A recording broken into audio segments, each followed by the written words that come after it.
Anda boleh lah. Macam contoh seorang lelaki tua berumur 60-an sedang kayuh basikal tua di tepi sawah, matahari sedang terbenam. Contoh begitulah kan. Enter. Nanti anda cubalah tengok di jana, nanti adalah satu gambaran video lah. Ya. Nak saya demo ke? Demo lah. Alang-alang dah tinggal 20 kredit, habiskan terus lah. Cik. Macam ni. Type je, saya type Melayu je lah. Ya. Tak. Seorang lelaki tua, ya, berumur 60-an, bersongkok, baju kemeja, kemeja lusuh, seluar Yankee,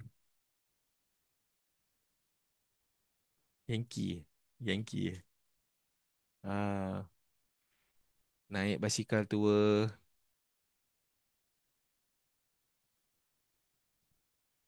ah, lalu tepi sawah, ah, ketika lewat petang. Okey, enter macam itulah. Tadi kalau kru tanya tadi untuk prompt pecah-pecah tu boleh je pakai Chat GPT, boleh pakai Grok, boleh pakai Gemini pun boleh. Boleh test. Yang penting dia boleh pecah empat. Ya, okey, dah habis. Dia suruh upgrade, tak apalah. Ah, macam anda, macam ini account ni, saya dah hasilkan siap. Boleh buat lima lah, lima video sebab satu video menghasilkan 20 kredit. There you go. Kalau nak pakai balik masa bila ni, Cik KB? Mana saya satu hari bulan 12 nanti saya dapat lah.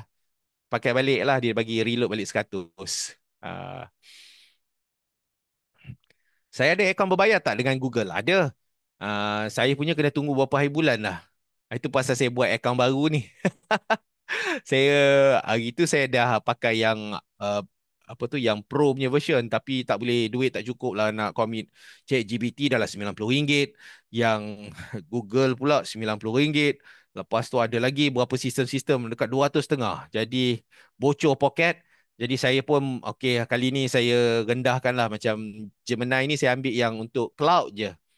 Cloudnya, tapi ada juga sistem AI tu boleh pakai lah, cuma dia tak banyak lah. Dulu kalau macam, kalau yang pakai Pro VAO 3 tu kredit dia bagi 1,000. 1,000. Satu makna satu bulan kita boleh hasilkan dekat lebih kurang 50.